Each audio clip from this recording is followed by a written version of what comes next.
жетиштүү деп атат. Ош шаарында коронавируска байланыштуу ыкчам штабтын атайын жыйын өттү. Кала башчысы Таалайбек Сарбашев базардагы азык-түлүккө болгон баалар жогорулап кеткенден улам чукул чараларды көрүү максатында соода түйүндөрүндө рейд өткөрүп, элге түшүндүрүү иштерин жүргүзүүнү тийиштүү жетекчилерге тапшырды. Негиз жок. Граница Казакстан менен ачык. Мына премьер-министрибиз да өкмөт башчыбыз дагы түндө сүйлөшүптүр. Азыр биринчи вице-премьер-министр Кубат Айчевич да республикалык штаб өттү.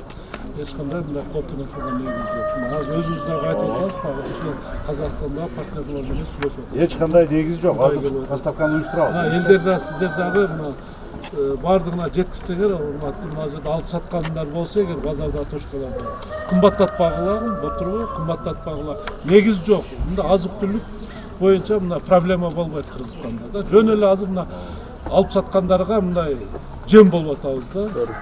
Ошон үчүн негиз жок. Мына мен атайын келдим, азыр мына складтарда эртең менен 200 тоннаны деген азыр эл талап алып атасың да. Кара эртең аны алып саткандар сата албай калат ачык айтып. Мына 1000 деген тонналар азыр будайлар келип атат. 300 тонна азыр дагы келип атат. Аркасынан дагы алып келип атат. Биз жардам беребиз мына. Өкмөт башчыбыз сүйлөшүүлөр болуп атат башка коңшу мамлекеттер менен. Ушуну айткылар. Мат резервде запастарыбыз бар. Эч кандай негиз жок да. Азыр мына жерден 1350ден алып чыгып базарга алып чыгып 2000 сатып атат. Ошону дедиңиздер, а?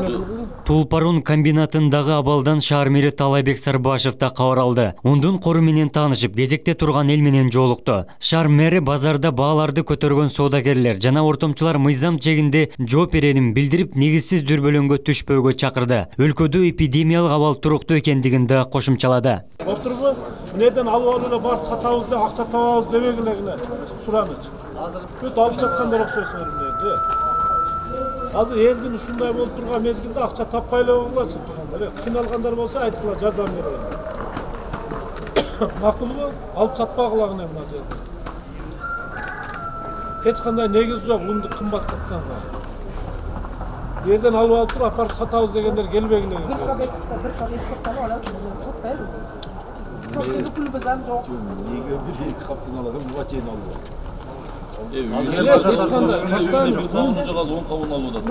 Kışlarımızda kavardı, unca bağırdı, kalak ketti. Болот, бул эртең келет. Объемдор келет, эч кыжалат болбойт. Кыжалат болбогула. Мына мен шаар башчысы катары айтып атам го, границалар ачык, жабылбайт, ундар кеңири келип турат. Макулбу? Эме кылбагыла. Бир мешок жегенге болсо алгыла. Балдарды убактылуу ушул 5-нен эртең 16-сынан баштап 5-апрелге чейин убактылуу каникулга мында кое берип атабыз да. Ушунун негизинде эле мына Кыргызстан боюнча кече саат 2-лерден баштап кечке чейин ажиотаж болуп кетиптир. Азык-түлүк ушул мындай ар бир базарларда кымбаттап атат, калбай кетип атат деп мына эл арасында ушундай паника болуп, ушул ун таламай, продукт таламай болуп атат. Мына өзүңүздөр күбө болуп атасыздар. Бүгүн биз Ош шаарындагы Тулпар дан азык ишканасында турабыз. Эч кандай бүгүн элибиз кооптоно турган негиз жок. Ош шаарындагы Тулпарун комбинатында биринчи сорттогу 1350 сомдон сатылып атат. Комбинатта ундун кору жетишерлик. Мындан тышкары 1000 тонна буудай кампада сакталуу. Кооптонууга эч кандай негиз жок. Тулпарун комбинаты бүтүндөй Ош облусун жана шаарды ун менен камсыздап келет. Комбинат атайын боодайды майдалоочу заманбап аппараттар менен жабдылып, калкка керектүү ун чыгарууга толук мүмкүнчүлүгү бар. Аталган комбинаттын жетекчиси Медер Маматкайымов ундун кору кийинки түшүм алууга чейин жетиштүү экендигин баса белгиледи. Кырдаалдан пайдаланып киреше табууну көздөгөн ортомчулар ундун баасын көтөрүп жибергенин айтты. 300 тонна ун жана 100 000 тонна буудай 2 күндө шаарга келерин комбинаттын жетекчиси билдирип, ун туруктуу баада сатылып жатканын кошумчалады. Мына бүгүнкү 1-2 күндүн ичинде 1000 тонна буудай келет. Эч кандай ажиотажга эме жок, себеп жок бул жердечи. Жетишерлик бизде количество ун бар. Азыр ушул күндө 1350 сомдон ундун биринчи сорттун баасын сатып атабыз азыр. Эч кандай кооптоно турган эч нерсе жок. Мен элге кайрылат элем. Эч кандай камсанабаңыздар, ун жетишерлик азыр бизде. 1350 сомдан адамдар коркмайлар, ажиотаж кылмайлык, бар жок арзон. Эч жерде жок болбосо ham машерде ун болот. Арзон. 1350 сомдан сатып атат. Bir çekeden. ар биринен түшүндүрүштөрүбүз. Ким бааны көтөрө турган болсо анда катуу жоопко тартабыз. Болуп мындай мезгилде бааны көтөргөн бул мусулманчылыкта дагы шариатка да туура келбейт. Бул күнөө. Шуну көрбөйбү? Ana ушундай мезгилде акча тапкандарды биз катуу жоопко тартабыз. Макулбу? Караңыз. Андан соң кала башчысы Таалайбек Сарбашев базардагы эл менен жолугуп учурда кырдаал туруктуу экенин айтып, баалардын өсүшү ортомчулардын айынан болгонун түшүндүрүп берди. Коронавируска каршы бардык чаралар көрүлгөндүгү жана кыргыз-казак чек арасы ачык экендигин да кошумчалады. Hiç кандай паника калтырбагыла, мына силерден сураныч, шаардын элинен, шаардын конокторунан, мына азыр алып саткандар гана паникага элибизди салып койду да. Мына азыр мен Тумпар ишканасынын жетекчисине айттым, Бедер мырзага айттым, унду 1350-тен ашырбайм деп сөзүм берди. Биз көзөмөлдө болот алар. Болуптурбу? Ким сала турган болсо, ашыкча сата турган болсо жоопко тартабыз аны. Макулбу? Мына элден сураныч, ал бүт мына массалык маалымат каражаттары туурасында эч кандай кооптоно турган негиз жок буйруса. Макулбу? Азыр областтын акимдери, губернатор катышкан жыйын болду. Мына биринчи вице-премьер-министр Борон Куат Алчевич өзү өтүп, мына бардык тапшырмалар берди. Жерлерде бардык азыр иштер туура түшүндүрүү иштери жүргүзүлөт. Макаронну азырча эски бар жок эски нарса. Un yok ama Un келет. Мына продуктылар, границалар жабылбайт. Түшүндүңөрбү? Анан элди искусственный баягындай кымбаттатпагылагын, элди ажиотажга салбагыла. Болдурбу? Мына продуктылар мурун кандай болсо, ошондон көтөрбөгүлө, сураныч силерден. Талаптар. Ким бааны көтөрө турган болсо, азыр бардыгы участковый милиция, химполициялар бардыгы иштейт. Катуу жоопко тартабыз. Налоговыйлар бүт иштейт бардыгы. Болдурбу? Ошон үчүн мына базарда, супермаркеттерде, народныйларда биз аларга түшүндүрүү иштерин жүргүзөбүз магазиндерде. Силер базар баасын кармап бериңер. Бири-бириңерге айтып, мына бааны көтөрбөйлү. Көтөрбөдүңөрбү? Жок, ошо бойдон ака. Мана аш эски нарса. Май каяктан келет май? Май Казакстанда макарондор келеби, майлар келеби, эч кандай граница жабылбайт.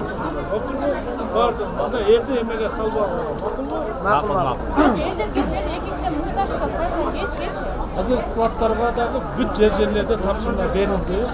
Бардык полиция, органдар иштейт. Азыр республикалык штаб өттү. Бардыгына тапшырма берди. Эң ошо завод чет мамлекеттен, комшу мамлекеттерден алып келгендерге да бардык туура түшүндүрүү иштери жүргүзүлөт. Эч кандай сеналар бош эле 65-75 сена ошо эч сена. Дали бизге мушташка берип алып сен. Негиз жок, эми эл мында ажиотажга түшүп калды. Ошон үчүн салымдык менен көтөрбөйлү ошо бойдо сатып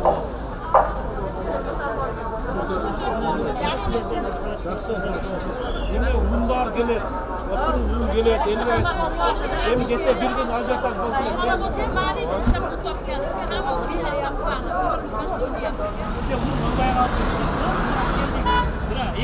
Алгыла деп элдерди коркуткан кишилер болду. Мына айтып коеюн бетиңе. Унду мына чогуу жүктөп келдик го 1350-тен алдыңар. Эми 1400-дөн сатсаңар болот, 50 сом кош.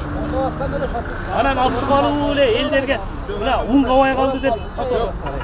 Макул түшө түшүп калсын. Түшө жүктөп алып. Жок, уят эмеспи, мына. Билерден алып чыктылар. Азыр ушул боюнча келдик. Келсек көз көрүндө 2000 сом сатты. Силерге окшогондор бузуп атат да. Кандай бузуп? Уят эмеспи? Кече дагы мындай болгон. Мунун ишкерди немелерин айтылган. Мыйзам чегинде чара көрүш керек мындайлар. Эл жөнүндө бузуп. Сиз ошерден келип. 2300-тан алып чыктыңыздар. Тура 2000ден көз көрсөтүп сатып атат. Азыр жөн неге 2000ден сатып атасыз? 1300-дөн алсаңыз неге 2000ден? Мен алган, мен билбейм бааны. Чыкканыңызды Ya көрдүк. o bana ben bilmem deyim. Арушулдерин неге? Ana magazinçiden sorağıla, ana magazinçi. Кана магазин? Siz водительсизби жөн? Men bana bilmem kançadan ekenin. Айрым ортомчулар учурдан пайдаланып комбинаттын туруктуу баада алган унду 2000 сомдон көчөдө сатып жаткан жеринен кармалды. Бааны негизсиз көтөрүү боюнча мыйзам чегинде жоопко тартыларын вице-мэр билдирди. Ушундай un менен дагы мындай кылып иштеп жүргөн ишкерлердин кылган иши ушундай болуп атат. Мына биз бүгүн азыр дагы өзүңөр күбө болдуңар. Складда un турат. 1350 сомдон берип атат элге. 1650 сомго чейин высший сорт экен, аны жанагы столовойлор алып иштетет экен. Ал Казакстандыкы. Биз азыр ошол жерден келдик. Именно ушул кырдаал боюнча жүрөбүз. Мына жерде мына светофордон чыкты. 500 метр бир светофор. 1350 сомдон жүктөп чыкты. Көрдүк эле мына жерге келип 2000 сом сатып атат. Ошол үчүн урматтуу туугандар, эч кандай мындай кооптонууга негиз жок. Bunday ишкерлерге мыйзам чегинде чара көрөбүз биз. Жергиликтүү жана мамлекеттик бийликтин органдары. Эч ким ачкаган жок, туурабы? Кимиңер ачка калдыңар, айткылачы. Жөн эле ажиотаж кылып, 5 каптан 10 каптан үйгө алып кирип, ушуга окшогондордун күнүн туудуруп атасыңар өзүңөр. Мына өзүбүзгө кылып атабыз да. Ачытып атат. Жөн эле. Ун турат, бардык жерде бар. Мына көрүп келдик. 1350-тен сатып атат. Анан кийин ажиотаж кылып эле сатылган жерден ундун бардыгын талап кетип атабыз дагы. Анан ишкерлер үстүнө мингизип сатып атат. Просто эл жөн эле акчабызды берип атабыз да ошолорго. Кичине ошону түшүнүү менен кабыл алып, мындай кичине өзүңөр ток кармагыла, бардык нерсе бар. Эч андай корко турган, кооптоно турган нерсе жок. Борбордук базарда ун саткан контейнерлерге эл топтолуп ун жок деп дүрбөлөңгө түшкөн, аларга жеринде түшүндүрүү иштери жүргүзүлдү. Бүгүн эртең мэриянын кызматкерлери, монополияга каршы жөнгө салуу агенттигинин өкүлдөрү жана ички иштер органдары ыкчам иш алып барып, ундун баасын жөнгө салат. Жалган маалыматтарды тараткандар жана ортомчулук кылып бааны көтөргөндөр жоопкерчиликке тартылат. Кудду ушундай будан канча күн? 2-3 күн мурда Тажикстанда ушундай ажиотаж болду унга.